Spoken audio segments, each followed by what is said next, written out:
अशी झुंड घेऊन मुंबईतल्या तिथल्या परिस्थितीवर कायदा सुव्यवस्था बिघडवणं, ट्रॅफिक जाम करणं, तिथं स्थान मांडून बसणं, काय साध्य करायचं तुम्हाला उरावर बसून आरक्षण घ्यायचं?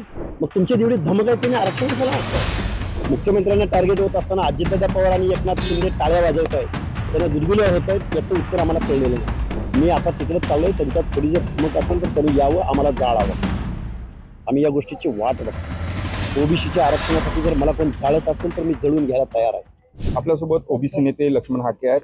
सर, काय सांगाल, एकंदरीत बघितलं असेल तर मनोज जरांगेने पुन्हा एकदा कूच केलेलं आहे, मुंबईच्या दिशेने ते रवाना होणार अशा प्रकारचे त्यांनी सांगितलं सुद्धा आहे. कसं बघताय याकडे आपण?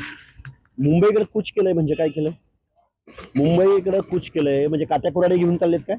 तलवारी, स्कड, त्यांनी सांगितलं पण आहे की दगडफेक करू नये, आक्रमक होऊ नये, कार्यकर्त्यांना आव्हान पण केलेलं आहे. काय करायला चाललंय ते मुंबईला? अशी झुंड घेऊन मुंबईतल्या तिथल्या परिस्थितीवर कायदा सुव्यवस्था बिघडवणं, ट्रॅफिक जाम करणं, तिथं स्थान मांडून बसणं, काय साध्य करायचं तुम्हाला उरावर बसून आरक्षण घ्यायचं? मग तुमची तेवढी धमक आहे, तुम्ही आरक्षण कशाला मागताय?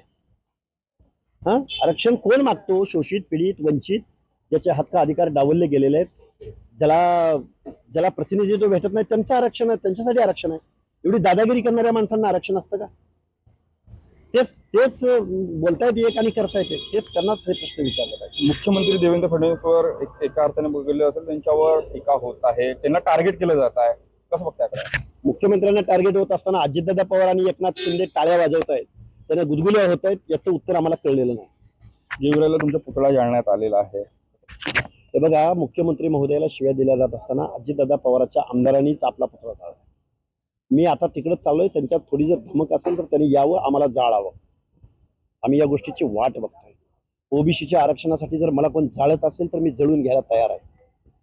मी होळकराची अवलाद आहे, समोरून वार करणारी अवलाद आहे, कोणाला घाबरणारी अवलाद नाही. अशी पळपुटी अंधाऱ्या रात्री पाठीमागून वार करणारी लक्ष्मण हाके नाही. तुमच्या धमक असेल, जिथं पुतळा जाळलाय तिथंच मी येतोय. शेवटचा प्रश्न, आपण जर बघितलं असेल तर ओबीसी जे आहे यात्रा ते विदर्भातून सुरू करण्याची शरद पवार साहेबांनी यात्रा काढलेली आहे. कसं बघताय यात्रेकडे? शरद पवारांची ही यात्रा म्हणजे नौटंकीपणा आहे. म्हातारपणी भान गेल्यानंतर माणसं जशी वागतात ना, तसं वागण्याचा हा प्रकार आहे. कारण शरदचंद्रजी पवार यांनी जरांगेला ओबीसी मधून आरक्षण मागायला लावलं. त्याच्या मागण्याला पाठिंबा देणारे त्यांचे खासदार, आमदार आणि स्वतः शरद पवार. दुसऱ्या बाजूला मात्र मंडल यात्रा काढतायत. कुणी दिला नैतिक अधिकार यांना? त्यामुळे शरद पवार हे कुटील कारस्थान करून राजकारण करणारी माणसं आहेत, बोलणारे एक, करणारे. ते जर मंडल यात्रा इकडे काढायला लावत असतील तर त्यांनी ओबीसीचं आरक्षण संपवण्याचं षडयंत्र महाराष्ट्रात रचलेलं आहे.